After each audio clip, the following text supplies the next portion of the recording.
Everyone, my name is Divya Singh. आज हम लोग स्टार्ट करने जा रहे हैं ज्योग्राफी का क्लास 6 का थर्ड चैप्टर, जिसमें कि हम लोग पहले भी पढ़ चुके हैं कि हाँ, पृथ्वी का सौरमंडल कैसा है, पृथ्वी के अक्षांश और देशांतर क्या है। अब पृथ्वी की गति के बारे में पढ़ेंगे, जो कि हमें उसकी पूरी संरचना, आकृति और उनसे रिलेटेड कि वो कैसे रिएक्ट करते हैं सौरमंडल में, हमारी गैलेक्सी में कैसे रहते हैं, वो किस तरीके से घूमते हैं, वो क्यों झुके हुए हैं।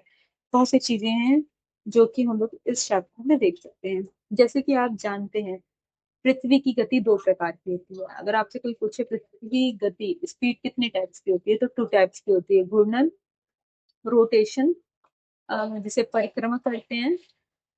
ये पृथ्वी का अपनी अक्ष पर घूमना घूर्णन कहलाता है। जैसा कि आप वीडियो में देख सकते हो कि पृथ्वी अपने अक्ष पर ही घूम रही है, ये कहीं और नहीं जा रही है, कहीं भी मूव नहीं कर रही है, ओनली अपने ही अक्ष पर एक पॉइंट पर घूमना घूर्णन कहलाता है।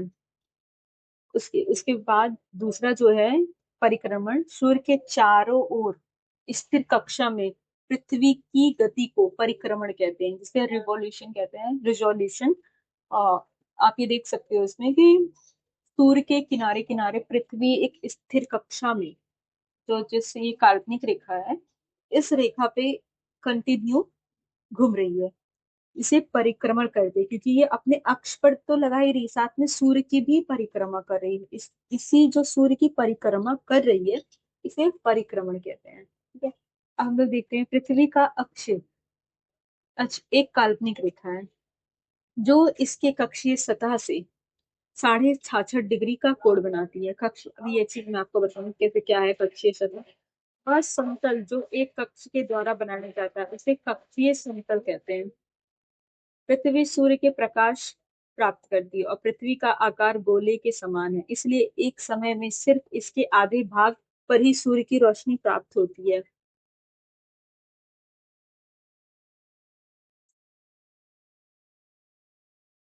हाँ, इस आधे भाग में सूर्य की रोशनी प्राप्त होती है। सूर्य की ओर वाले भाग में दिन होता है, जबकि सूर्य के दूसरी भाग में रात होता है। ग्लोब पर वह वृत्त जो दिन तथा रात को विभाजित करता है, उसे प्रदीप्ति वृत्त कहते हैं। ठीक है। ये क्वेश्चन एक बार क्वेश्चन पूछा जा सकता है, प्रदीप्ति वृत्त क्या होता है। जो ग्लोब की का जो ग्लोब है, जो दिन और रात को डिफाइन करता है, उसके बीच में एक सर्कल सा दिखेगा। आधे भाग में रोशनी, आधे भाग में ये काला रहेगा, तो वो जो लाइन है उसे प्रदीप्ति वृत्त कहते हैं। जैसे कि आप ये देख सकते हो, ये इस चीज को एक्सप्लेन मैं ड्रॉ करके दिखाती हूँ। ये जो ब्लैक लाइन है ना, ये यही है प्रदीप्ति वृत्त।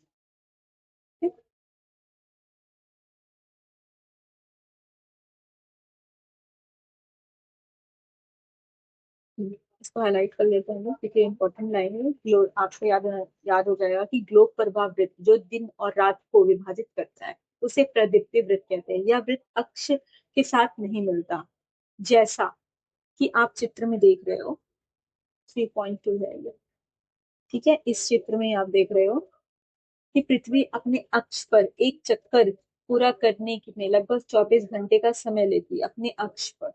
मतलब ये ऐसे रोटेट हो रही है ना, ऐसे इधर पश्चिम से पूरब की साइड। तो ये अपनी अक्ष पे ऐसे ऐसे जो घूम रही है, अपने अक्ष पर, इसको कंप्लीट करने में 24 घंटे लेती है। और घूर्णन के समय काल में पृथ्वी दिन कहता है, या पृथ्वी का दैनिक गति है। तो जी जो 24 घंटे का समय ले रही है, इतने 24 घंटे में 12 घंटे दिन और 12 घंटे की रात हो जाती है। अब है पृथ्वी के अक्ष का झुकाव तथा कक्षीय बल। ये पृथ्वी का अक्ष, आप ये पृथ्वी का एक कक्षीय मान लीजिए, एक गोला लीजिए और उसको आधा करिए। उसके आधे से एक बीच में ये एक्स, हम लोगों ने पहले ही पढ़ा होगा, एक्स एंड वाई जो तल होता है, वो ये एक समतल है, जिसमें ये जो लंबवत उसको खींचा गया है, ये एक्स है। और ये जो इस इधर साइड से जा रहा है, ये वाई है। ठीक है। अब ये कह रही कि 66.5 डिग्री, तो जो ये हिस्सा है, जब आप ये देखोगे इसका जो झुकाव है, इस मिड पॉइंट से खींचेंगे तो ये जो हिस्सा बन रहा है, ये 66.5 डिग्री है। तो हमारे जो पृथ्वी का झुकाव कितना हुआ कि 23.5 डिग्री अपने कक्षीय तल से है। ठीक है। अपने कक्षीय तल से 23.5 डिग्री, यहाँ से ये इसका कक्षीय तल है एक्स, जो यहाँ से ये इतना झुक गया। अगर यही चीज ऐसे वापस चला जाता तो ये तो एकदम सीधा हो जाता पृथ्वी। बट ये अगर ऐसे वापस चला जाता तो ये तो सीधा हो जाता। बट यही झुकाव के कारण, यही जो 23.5 डिग्री झुका हुआ है, इसको झुका देता है, जिसकी वजह से पृथ्वी के उत्तरी ध्रुव में 6 महीने दिन और 6 महीने दक्षिणी ध्रुव पे रात होती है, क्योंकि ये हिस्सा सूर्य की रोशनी के पास पहुंच ही नहीं पा रहा। आप खुद देखो, अगर ये सूर्य है, इसका ये रोशनी यहाँ पहुंच जा रही है, लेकिन ये यहाँ नहीं पहुंच पा रही है, ये यहीं खत्म हो जाएगी, यहाँ पहुंच ही नहीं पाएगी। ठीक।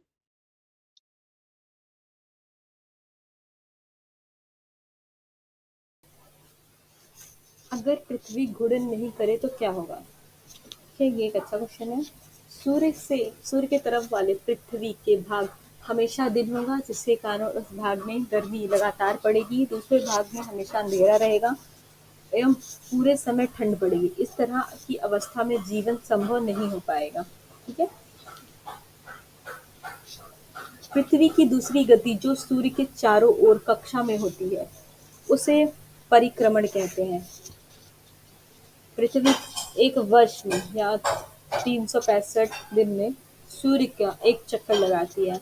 हम लोग एक वर्ष में 365 दिन को मानते हैं, एक वर्ष को हर 365 दिन मानते हैं, जो सूर्य का एक चक्कर कंप्लीट करती है पृथ्वी। और तथा सुविधा के लिए 6 घंटे इनमें से इसमें नहीं जोड़े जाते हैं, वो 6 6 घंटे जोड़ करके 6 चौक 24 को एक दिन बना करके हर 4 साल में चौथे साल में ऐड किया जाता है, जिसे लीप ईयर बोलते हैं। वो 366 डेज हो जाता है। वो हर लीप ईयर होता है जो हर 4 साल में आता है, क्योंकि जो पृथ्वी एक चक्कर पूरा करती है वो 365 दिन 6 घंटे कुछ सेकंड में कंप्लीट करती है। उन्हीं 6 घंटे कुछ सेकंड को कलेक्ट करके 4 साल में चौथे साल के फरवरी के 28 तारीख को उसको 29 तारीख को ऐड कर दिया जाता है। जो 29 तारीख है वो लीप ईयर हो जाता है फरवरी का, और हर 4 साल में ऐड किया जाता है। ये तो आप समझ गए होंगे। 4 वर्षों में प्रत्येक वर्ष के बचे हुए 6 घंटे मिलकर एक दिन यानी 24 घंटे के बराबर हो जाता है। इसके अतिरिक्त दिन को फरवरी के महीने में जोड़ा जाता है। इसे प्रकार प्रत्येक चौथे वर्ष फरवरी माह 28 के बदले 29 दिन होता है। ऐसा वर्ष जिसमें 366 दिन होते हैं उसे लीप वर्ष कहा जाता है। पता लगाइए अगला लीप वर्ष कब आएगा, ये कमेंट करिएगा आप। पृथ्वी दीर्घ वृत्ताकार पथ पर सूर्य के चारों ओर चक्कर लगाती है। ये जो कि काल्पनिक पथ है। ध्यान दीजिए कि पृथ्वी के पूरे कक्षा में एक ही दिशा में झुकी हुई है। सामान्यतः एक वर्ष को गर्मी, सर्दी, वसंत, शरद ऋतु में बांटा जाता है। ऋतुओं में परिवर्तन सूर्य के चारों ओर पृथ्वी की गति में परिवर्तन के कारण होता है। ये ऋतु में परिवर्तन क्यों होता है?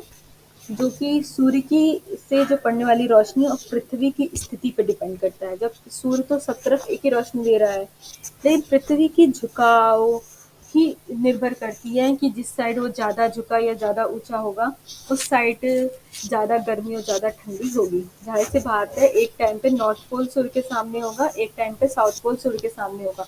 जहाँ नॉर्थ पोल सूर्य के सामने होगा तो वहाँ पे थोड़ा सा नॉर्मल टेम्परेचर हो जाएगा, लेकिन साउथ में ठंडी आ जाएगी। जहाँ पे साउथ पोल सूर्य के सामने होगा वहाँ पे गर्मी आ जाएगी और नॉर्थ पोल में ठंडी आ जाएगी। इसी अकॉर्डिंग हमारा पूरा शरद ऋतु, गर्मी, वसंत आता रहता है। सूर्य की स्थिति और चंद्रमा की झुकाव पे निर्भर करती है। सूर्य की स्थिति तो एक ही है, पृथ्वी का झुकाव ही पूरा निर्भर करता है कि कैसी स्थिति में क्या कौन सा ऋतु आएगा।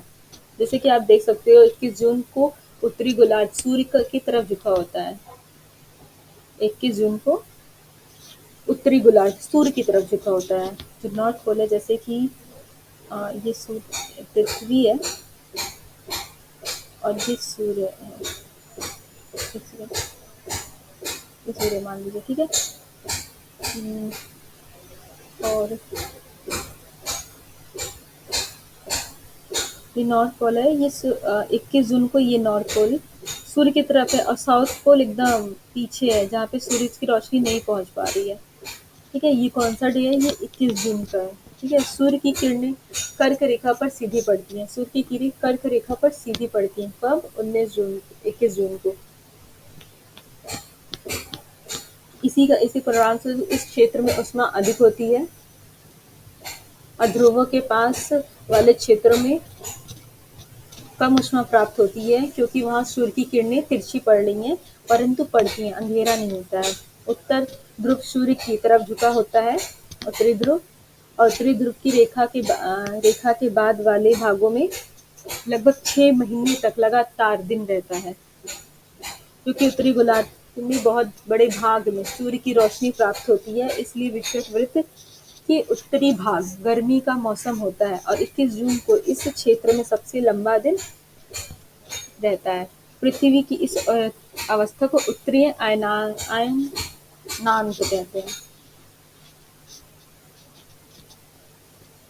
22 दिसंबर दक्षिणी ध्रुव की सूर्य की ओर झुकाने वाला के कारण मकर रेखा पर सूर्य की किरणें सीधी पड़ती हैं।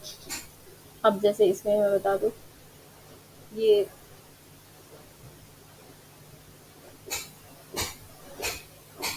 और ये हो गया सूरज। तो क्या होता है,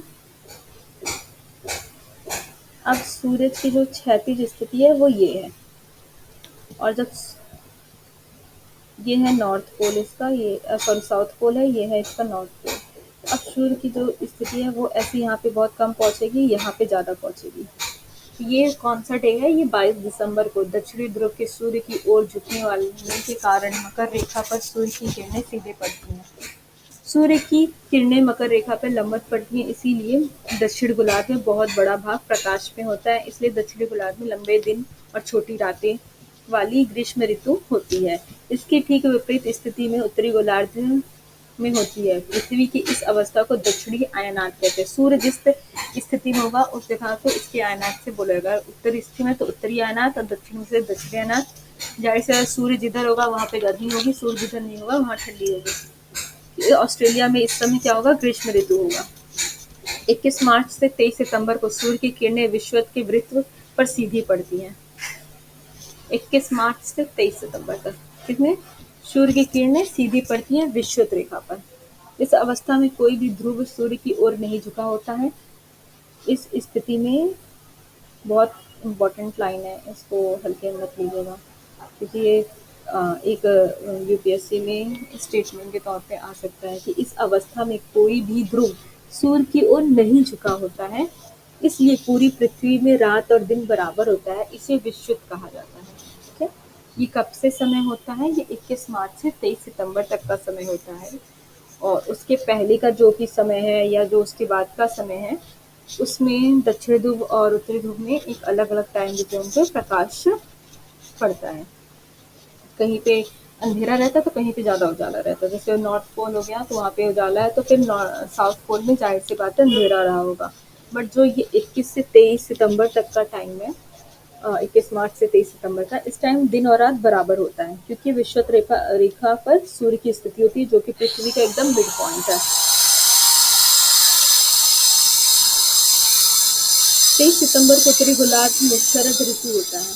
23 सितंबर को उत्तरी गोलार्ध में शरद ऋतु होता है, क्योंकि ये धीरे धीरे पृथ्वी का जो साउथ पोल वाला हिस्सा है वो सूरज की साइड जाने लगता है, जबकि दक्षिणी गोलार्ध में वसंत ऋतु होता है। और 21 मार्च की स्थिति में इसी के विपरीत होता है कि जो नॉर्थ पोल पृथ्वी की साइड जाने लगा, सूरज की साइड जाने लगता है, और साउथ पोल उससे थोड़ा दूर हटने लगता है, पीछे घूमने लगता है, जिस वजह से उस टाइम वहाँ पे वो सर्दी पड़ने लगती है और हमारी तरफ गर्मी स्टार्ट हो जाती है।